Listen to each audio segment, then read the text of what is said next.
Welcome everybody to the TFGO Madden 19 2018 pre-draft podcast. We got Just in Case here, and I'm joined here in this podcast with Goose. What's up, Goose?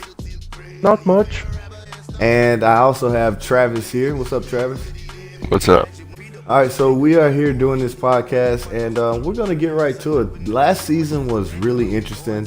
There's a lot of things going on in last season, and before we get into what happened during the season, let's talk about some of the trades that happened early in the season. The Rams picked up Shaquille Barrett. Now the Rams already had a really good defense, and I thought that the weakest part of their defense was their linebacker. So how important was it picking up Shaquille Barrett, Travis? I think it was really big because it made it so that people couldn't focus on Aaron Donald and allowed Aaron Donald to have a huge impact for the defense. Yeah, and not only did the Rams make a big pickup, the 49ers picked up Dez Bryant in free agency. We all know the Dez Bryant saga, but they picked up Dez Bryant in free agency. Goose, tell me how Dez Bryant impacted the 49ers. Believe it or not, the old man still got it. Dallas kicked him to the curb, and now you're looking at him right now. Not bad. Only 40 receptions, but 676 yards, 5 touchdowns. Yeah, not really an impact player, but he fit that role. Yet he fit it so well that he helped the San Francisco Giants. Say what? Say what? Say what? Say what? Say what? The San Francisco Giants get a pretty good record. San Francisco Giants. What league is that? Oh, San Francisco 49ers. All right. So moving right along, there was another couple trades that was made. The Jets went in. The Jets and the Jaguars made a very interesting trade. They basically swapped Dante Fowler and Teddy Bridgewater. Teddy Bridgewater came in to make some plays for the Jacksonville Jaguars. He was there in case Blake Bortles didn't work out or situation didn't present itself properly. Tell me, how important was it for the Jaguars to grab an insurance policy, as they say, in Teddy Bridgewater? What do you think, Goose? Honestly, I thought the trade was bad when as soon as I saw it. I'm like, the Jets just made out so well in this trade. I'm like, what are the Jags thinking? And now Teddy Bridgewater not on the Jacksonville Jaguars anymore. He's gone. Yeah, exactly. So that's a terrible trade. He only had a 1-year contract. If you trade for somebody, you don't re-sign that person. I consider that a bad trade. I mean, I guess they assumed that he was going to have a bad year. But they did get a 5th-round pick out of that from the Jaguars. So, I mean, I don't know how it works, but the funny thing is that they had to give up a 3rd-round pick in order to get him, and he didn't play much all year long. So exactly. I take that as a fail. Yeah, that's just my opinion. Exactly. All right. Yeah. So moving right along, midway through the season, the Dallas Cowboys picked up one of my favorite players, Tyler Eifert from the Cincinnati Bengals. Buddy, I thought that was a big pickup. No Jason Witten. They needed some type of playmakers. Obviously, no Dez Bryant. Travis, what do you think about that? I think it was really big for the Cowboys to get Dak a target to throw to that he can actually rely on. But I think it was honestly a really bad trade for Cincinnati because they lost one of their best targets. I mean, they have A.J. Green, but a good tight end can be huge for an offense.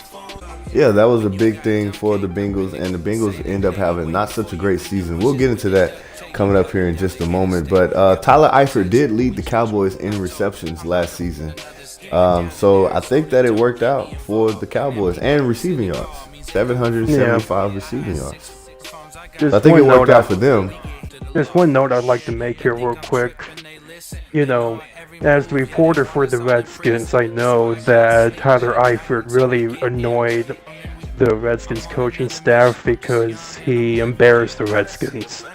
Tyler Eifert was unaccounted for in the game plans for them. It's not that many teams would trade the 7th best tight end in the league.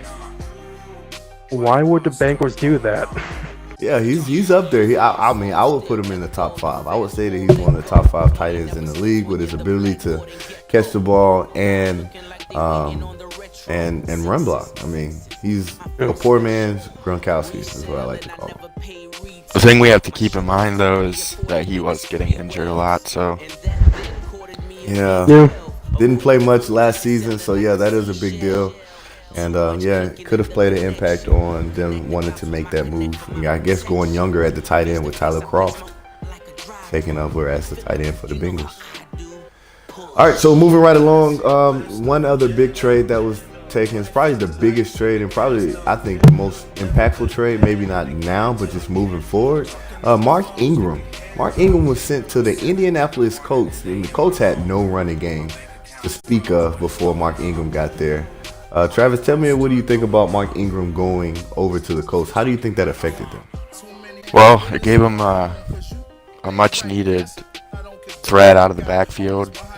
And honestly, both sides really won because the Saints have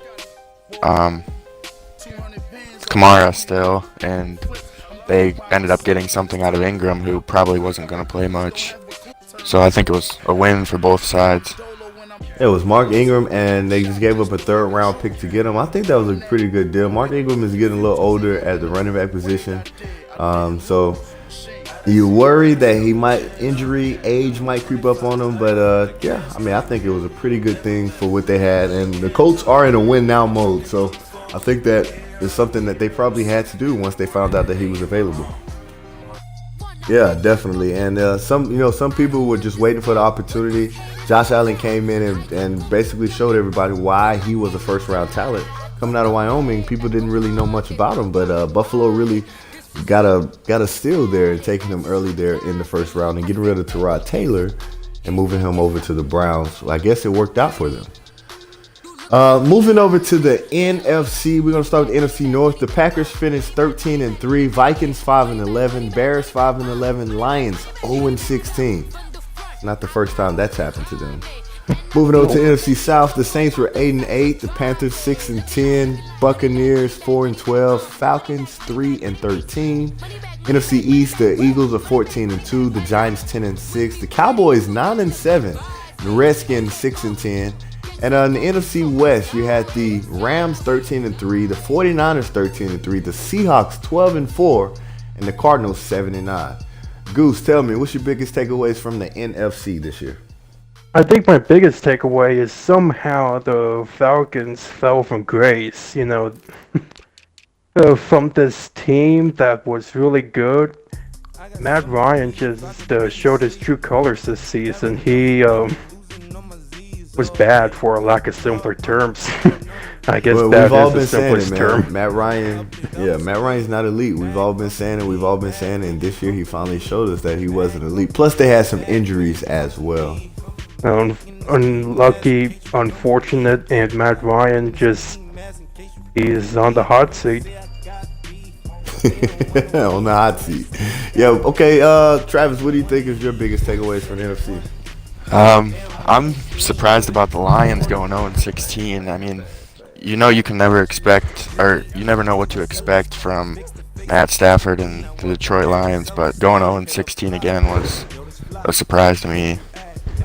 A very big surprise. And Matt Patricia, I guess that Belichick tree is not very good after all. My biggest surprise was the NFC West, man.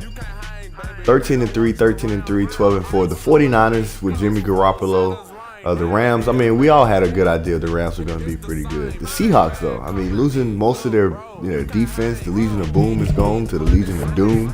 There's nobody back there anymore, and they still able to get 12 wins out of it and make the playoffs. So I was pretty surprised what they were able to do this year. We're going to move right along, and now we're going to take it over into the playoffs. So the playoffs were very interesting, I thought, because basically everyone assumed that the Buffalo Bills was the best team. Had a couple losses, but a lot of people thought they were the best team, but they didn't win their division. The Dolphins won the division.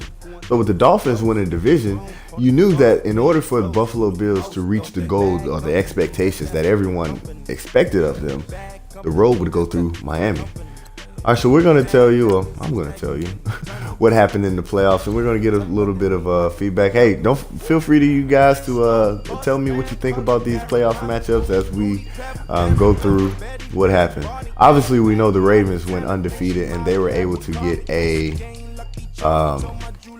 bye in the AFC, as well as the Dolphins. The Dolphins got the bye as well. So in the AFC, you got we'll go to the wild card round first. You had the Browns versus Broncos. You had the Bills at the Titans. And then in the wild card, in the NFC, you had Seahawks at Packers, 49ers at Saints. And the Browns, can I say that again? The Browns won a playoff game. Shocking. Yeah, shocking, especially because it wasn't a sim. Yeah. So the Browns won their playoff game, and Buffalo Bills was determined to show that where they belong. They won their playoff game 52-3, a blowout over Tennessee. And like I said, you wonder how Tennessee got into the playoffs. Well, it's because that the AFC South just wasn't that good last year. The Jacksonville Jaguars was one of the teams that I personally expected to be there, and they weren't there. So yeah. Buffalo went out there and took care of business. In the NFC, you had the Green Bay Packers beating Seattle in a blowout fashion, 34-0. Then the 49ers playing a close game against the Saints, winning 31-19. Moving over to the divisional round, now you had a matchup between another divisional rival, Baltimore versus Cleveland. And the undefeated Ravens went down to the wire before pulling off the victory, 31-27.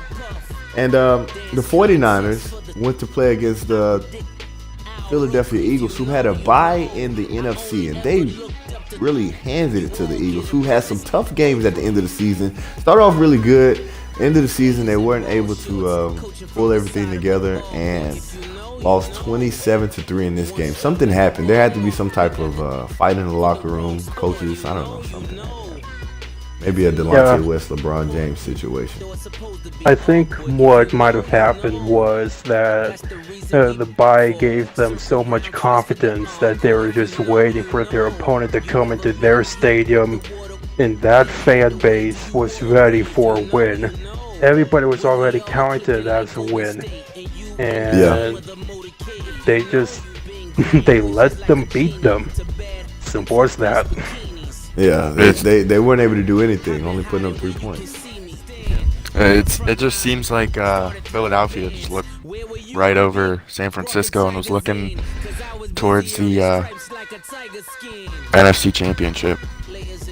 Well, it's kind of hard when you are a Super Bowl winner and you're trying to repeat, and you don't want to look over teams, but sometimes it happens. You can look over teams, and that's what happened. It seemed like it happened in this situation. Looking at the next game, Buffalo went into Miami, that divisional team that the team in their division. Buffalo went to Miami and beat them shockingly, 26-20, after losing to them twice during the season, if I'm not mistaken, and end up beating them 26-20 in the divisional round. That had to be a big upset for the Dolphins. What do you think about that, Travis? Buffalo actually won Week 17, I think it was. They beat the Dolphins, but I mean, it was a great game. The Bills just outplayed the Dolphins. Bills outplayed the Dolphins. Well, the Bills were on a mission to show where they belong. We're going to get into that coming up here, but we're going to go to the Packers versus the Rams. And the Packers played the Rams, and I think it was a pretty good game. At least that's what I thought before the game went 27-7, and it was basically a blowout, and the Rams basically humiliated the Packers. I think the Packers went into the game expecting to win, and the Rams said that's not going to happen. At least not here. Not here. And riding high after a 34-0 win in the first round, that can happen to you, right? Also, it just seems like, just like Philadelphia looking over San Francisco, it seems like the Packers looked over the Rams. The Rams were actually playing without their starting quarterback in that game. Oh, yeah, Matt Barkley did play in that game. Matt Barkley, that's the new Matty Ice. Watch out now. You know, that's just one of the shocking things about any given Sunday, you know, just sometimes teams, they either get bad film, or sometimes they just forget how to play the brand of football that they were so good at. They try to do something different, try to do something that their opponent isn't expecting, and then Aaron Rodgers throws 2 picks and no touchdowns. Also, Aaron Donald and Ndamukong Suh combined for 6 sacks, which was huge for the defense because, as I said, they didn't have their starting quarterback that game. So, all right, moving over to the NFC and AFC championships, you had the Bills at the Ravens and the 49ers at the Rams. The Ravens, once again, is this undefeated team. They're looking to go undefeated, but you got the Buffalo Bills coming in who has expectations to be in the Super Bowl after all the preseason talk of what they could be and what they should be. And that's just what happened. Buffalo beat the Baltimore Ravens, the undefeated Baltimore Ravens, 45-28. Basically controlled that game all the way through. I'm sure that was a slap in the face to the Ravens. And then right after that, the Sunday night game, the 49ers went in and beat the Rams. So the 49ers seems like came out of nowhere, was on a mission, and they made their way to the Super Bowl. Goose, what do you think about that, man? I just want to go back and touch on about the conference championship game the Bills were in. Remember, week 1, the Buffalo Bills actually lost to the Baltimore Ravens. So the fact that they came back and were able to beat the Baltimore Ravens in the conference championship game, that says a lot about the Bills coaching staff remembering everything that happened in that first game against the Ravens and capitalizing on all of that. Because I think the Ravens, they felt so confident, you know, undefeated. You beat the Buffalo Bills to start week 1. They come into the conference championship game. You're not worried about them. But and it's all sparked by a 24-point fourth quarter by the Buffalo Bills. You scored 24 points. 44-point third quarter. Excuse me. You scored 24 points in the third quarter. You came out of halftime ready to go. Yeah, the fact that the 49ers beat the Rams was also shocking. Like, I didn't think that Rams defense would not be able to get the job done, but 23-10, you know, not that many offensive points for the 49ers, but they had the better defense that game, and that's just shocking.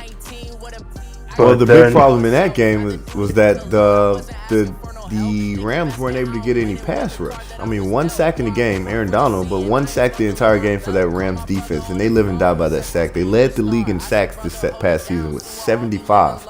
So only 1 sack is really not what they're expecting to do in this game, and the 49ers were able to take advantage of that.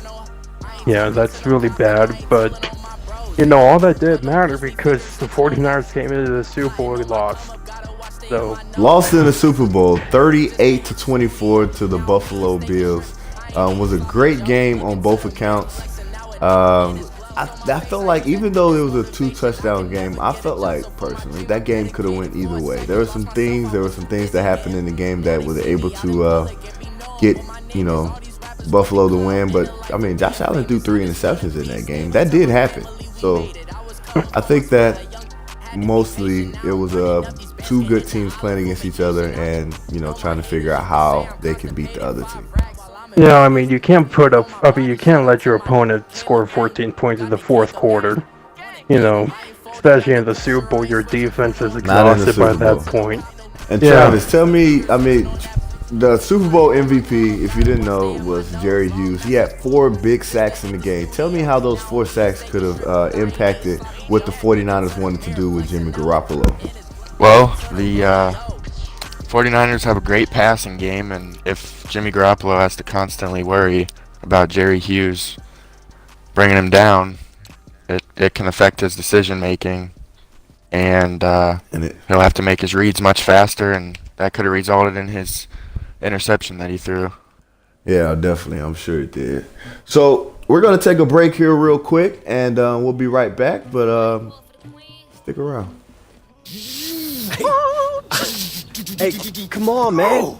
quiet down. I'm not any louder than the fireworks are gonna be. Look, I'm just trying to make sure the coach doesn't notice us. I'm already on thin ice. Let's be honest, man. We played like garbage tonight. We were uptight. We were stiff. The road's getting to us. For the good of the team, man, you need to chill. Right. Blow Listen, off some steam. I'm having a great time. I just want to make sure I keep having a great time by not getting caught. Oh, well then.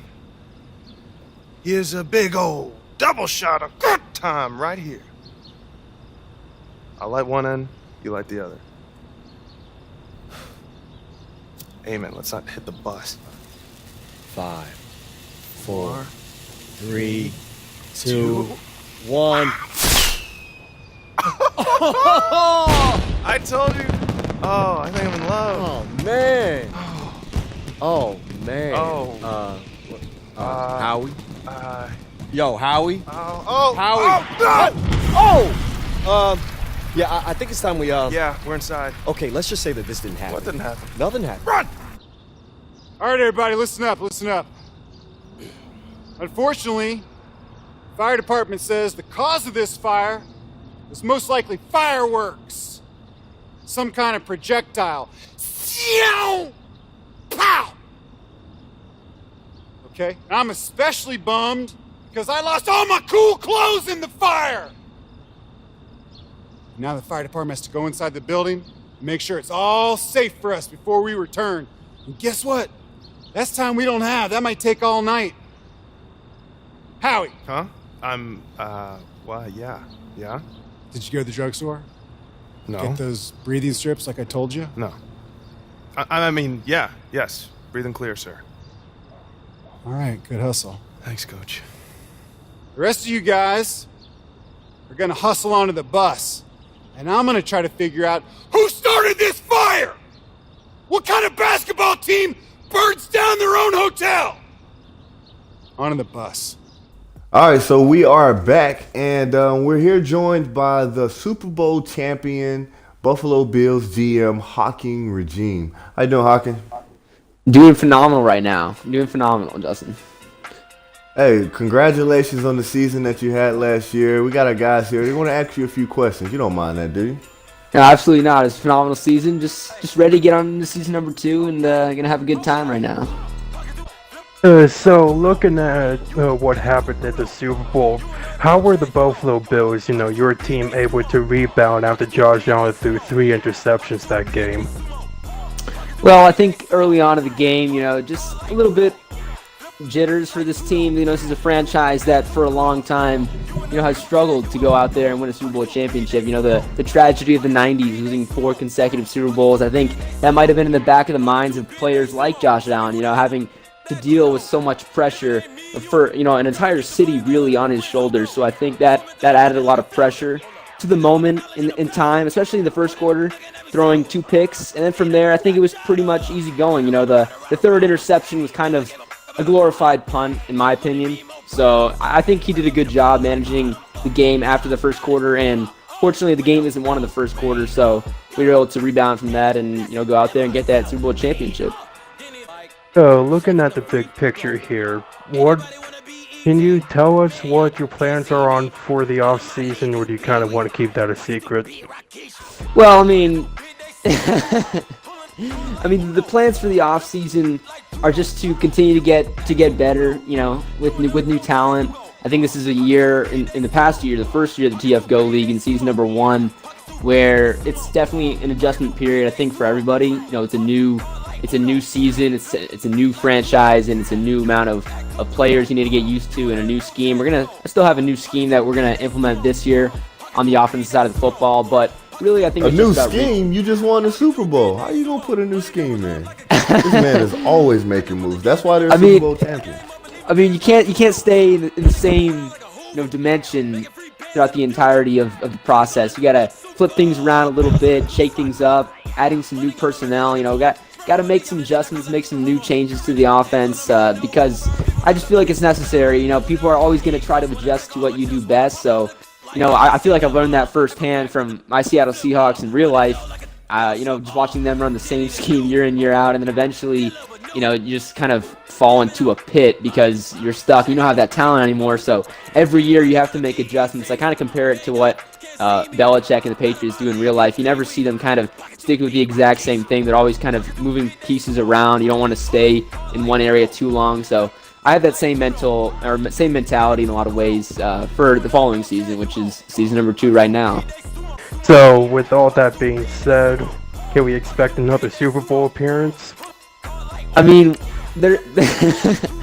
I think you can. I can't tell anybody what to expect. I'm just going out and playing, week in, week out, and my expectations for myself are the same as it's always going to be. If I was able to make the Super Bowl last year, I don't see a reason why I shouldn't go to the Super Bowl the next year. It's just as simple as that, really. I can't tell what people to expect, though. I mean, I always expect that of myself. In this organization, of this Bills franchise, we got high expectations here now. Yeah, I'm sure the Buffalo Bill fans would definitely be happy if there was back-to-back Super Bowls, but you can't ever absolutely. say that. I'm sure they would as well. I'm sure they would as well. Yeah, exactly. Definitely after making the playoffs for the first time last year, and you get to the Super Bowl and win it this year, that's a big thing.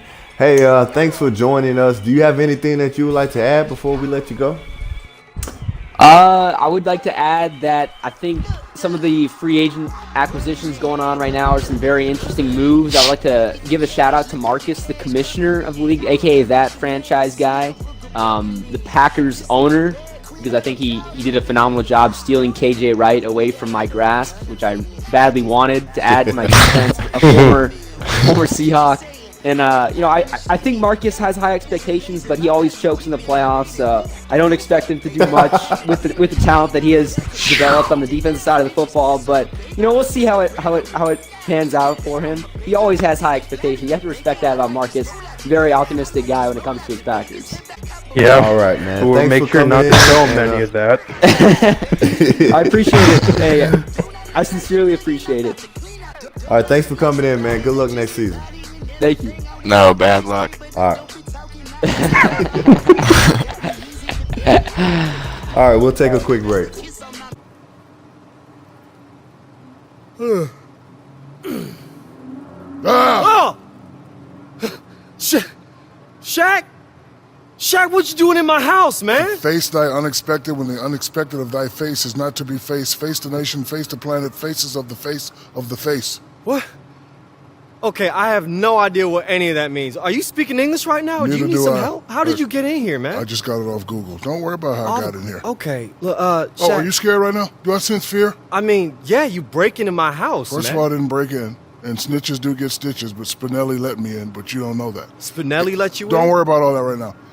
In order to be a champion, you have to face adversity, Barkley. How many rings do you have? 0. I know what I'm talking about. Okay. This is adversity right here. Look, I'm just saying, maybe facing adversity is a little different than, breaking into a man's home. That's all I'm saying. And you didn't scare me. Do you see anything broke around here?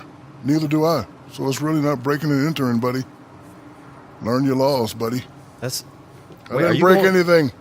Are you going back under the couch? You don't have to do that. I can see you now, Shaq. No, you can't. I've traveled to thy world of thy barbecue chicken. Okay. I'm just gonna let you go there, and I'll be back. Okay? Every time you move, I get a barbecue chicken alert. Barbecue chicken alert. Barbecue chicken alert.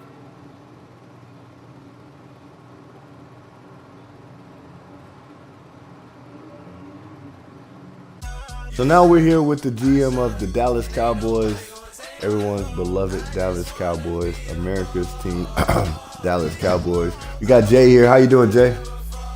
Doing fine. How about yourself? Man, I am doing great. So we're gonna actually, first of all, I want to thank you for stopping by the podcast. Thanks for doing that for us. Yeah, no problem. Love to contribute. We're gonna ask you a few questions, man. You don't mind if we actually try to get into the tweets of your team? We're just a little lonely reporters over here. Yeah, fine by me. So this past season, you had a rough start to the season, but finished strong. What changes do you plan on making so that you can be strong throughout the whole season? Pretty much, I didn't really feel like there was one specific area that fell flat. It was pretty much like different things kind of cost me like every game. So I pretty much just took the approach of trying to get better at whatever position I had the opportunity to do so. As far as playbooks and stuff, I also changed my offensive playbook, hoping that'll cut down on interceptions and hopefully have more success in the running game. How do you think your new coach will help you with your goals for this season?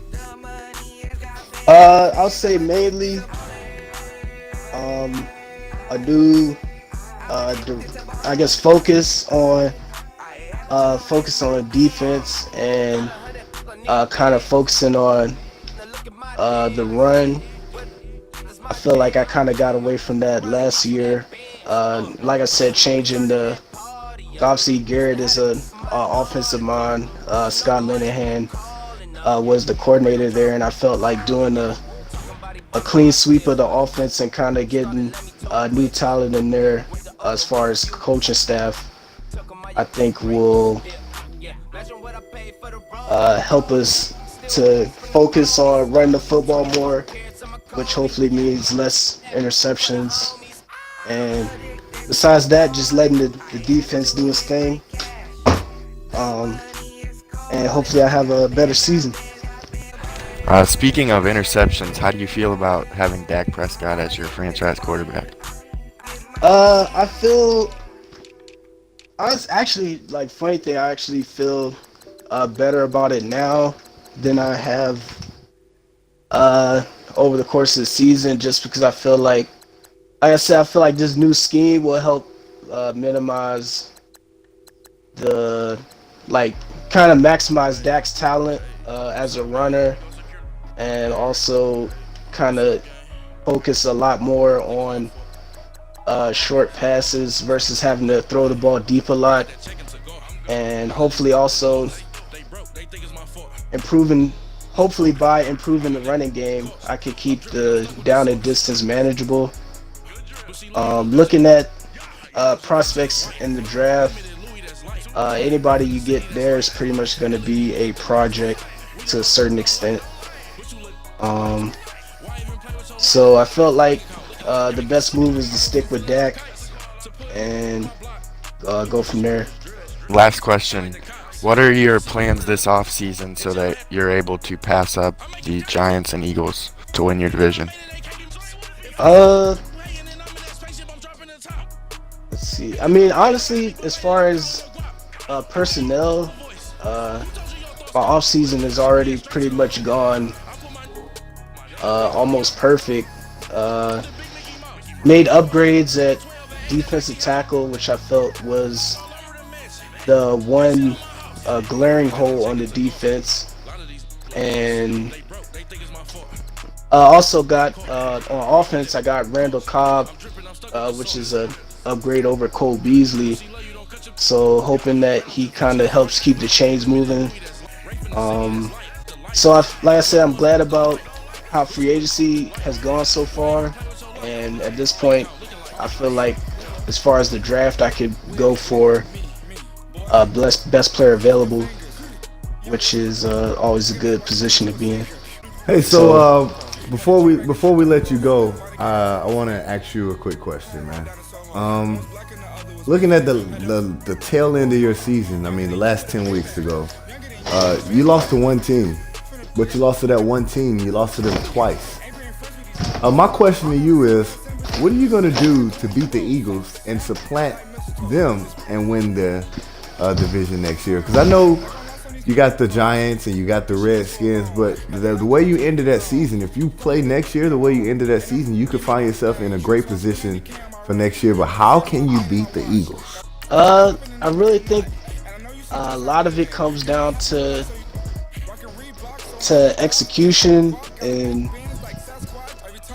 Eagles are a really good team. Obviously, they were #1 seed last year, and I actually had two, I would say, like, decent games against them. It wasn't a blowout at all, but I really feel like the personnel moves I made so far, especially the defensive tackle, will help. Eagles likes to keep the down and distance manageable, so hopefully I can get them into some long situations by stopping the run on early downs, and then have the secondary do its job on passing downs. But it really does come down to execution. He has a really good team, but I feel like with play calling, I can kind of level the playing field. Well, thank you for joining in on the podcast. Thank you for having me. Can't wait to hear the whole thing. Yeah. Well, I can't wait to hear it either because there's a lot, bro. Okay, sounds all right, good. well, we're gonna let you go, man. Good luck next season. All right, same to you all. Peace out.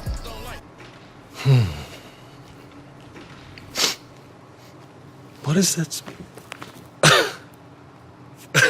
Man, what are you doing here? Hey, y'all, what's up, man? Yo, Anthony Davis in my house. Man, Spinelli just lets anybody in. What's going on, man? What you cooking? There's some gumbo. Oh, yeah? Let me try some. It's really, really spicy. Psh, man, I saw you eat some. Let me have it. Listen, it's too spicy. Too spicy. Too if it's spicy. if it's not too spicy for you, it's not too spicy for me. Come on. All right, let's make a deal, then. You can't take a sip of water within the first 5 seconds of eating this. 5 seconds. 5 seconds. Yeah, that sounds like easy money to me. Go ahead. All right, here we go. Gumbo. What? You didn't do nothing to it, right? Nothing. 5 seconds. Mm-hmm.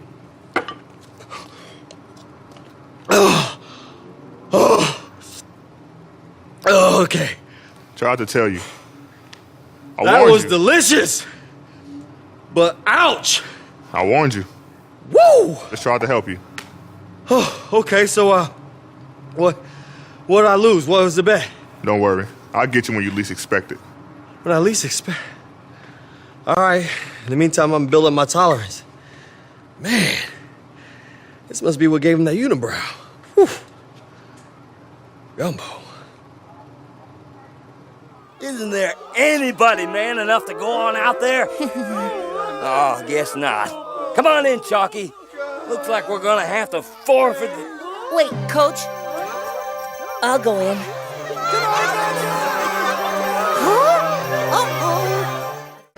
Welcome back here. We at the TFGO pre-draft podcast, and I'm here with the new owner in the league, the Colts owner. Call him Dougie Fresh. He likes to go by Doug.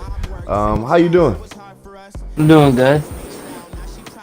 All right, man. So you are new in the league, and if you don't know how this goes, it's okay because no one else does. But we're gonna have Travis here ask you a few questions about your time here in the league. All right. So, what are your plans in the offseason to improve on the 3-13 record that the Colts had last season?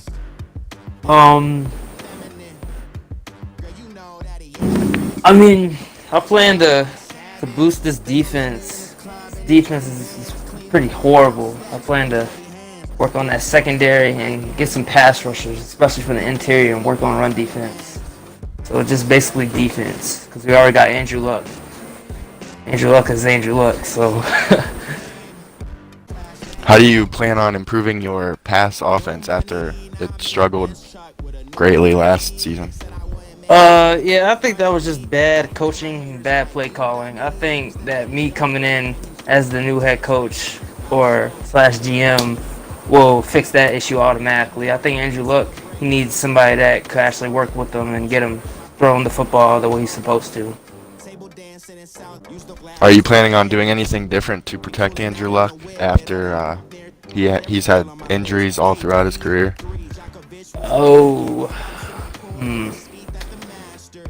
That depends on the draft, but as of right now, I've already brought in Eric Flowers. I know he's not, considered an elite tackle. I know he's not considered an elite tackle in the NFL. He's just as good as you, Doug. I think, if we coach him right, hire the right trainers to work with him, I think we'll make the most out of him. And last question for me, what are your goals for this coming season? Like, where do you plan on being? First I plan to win the division, but like on the road to win the division, I just want to make sure, you know, we could get Andrew Luck going, you know, like touchdown interception ratio. I don't want to, you know, throw tons of picks with Andrew Luck. I want him to feel confident in this new coach that's coming in to help him. So it's really about Andrew Luck's confidence right now.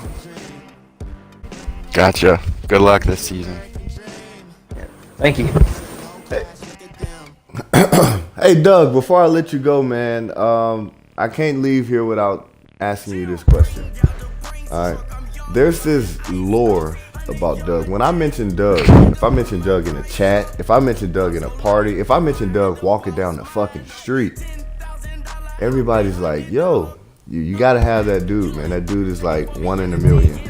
Doug, you have a mystique around you in this league. When it comes to Doug is like so many memes about Doug. Doug, what makes you this mysterious guy? What makes you amazing in this league? I don't know, cause I get that a lot, not only in the league, but I get that a lot in real life in person. But I don't know. I guess it's just my personality. I bring that vibe, that troll vibe. I guess that meme. I don't know, meme. You know, meme vibe. I guess say it like that. Meme vibe. Yeah, I'm a walking meme. Say it like that. Yeah, well, those guys are really funny, and you can be one of those funny guys. Yeah. One more thing, Doug. You've been known to be a dumbass. Is that true or is that false? I'm gonna be honest with you. Sometimes I could lack common sense and comprehension, but for the most part, if I get used to things, it shouldn't be an issue anymore. Well, Doug, I'll leave you with one thing before I let you go. Common sense ain't that common. Thanks for joining us, man. I appreciate it. Thank you. Oh my God.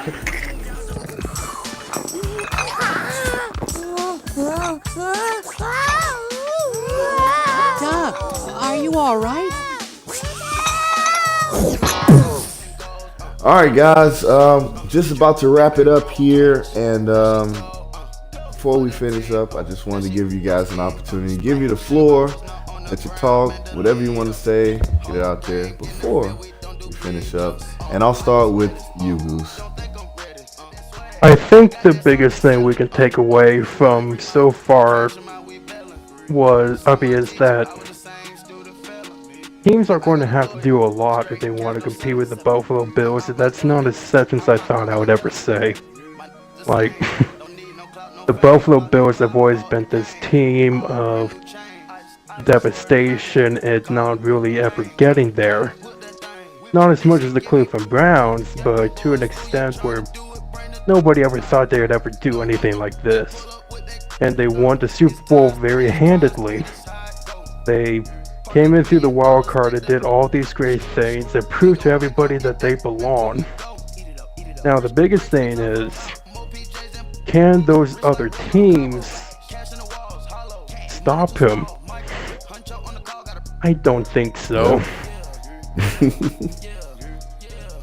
That's a good question. What about you, Travis? I would say that I think it's going to be a tough job for the manager of the Buffalo Bills to make sure that the team as a whole doesn't come off of the Super Bowl with a hangover and that they perform to the same level that they performed at this past year. Yeah. I hope they don't.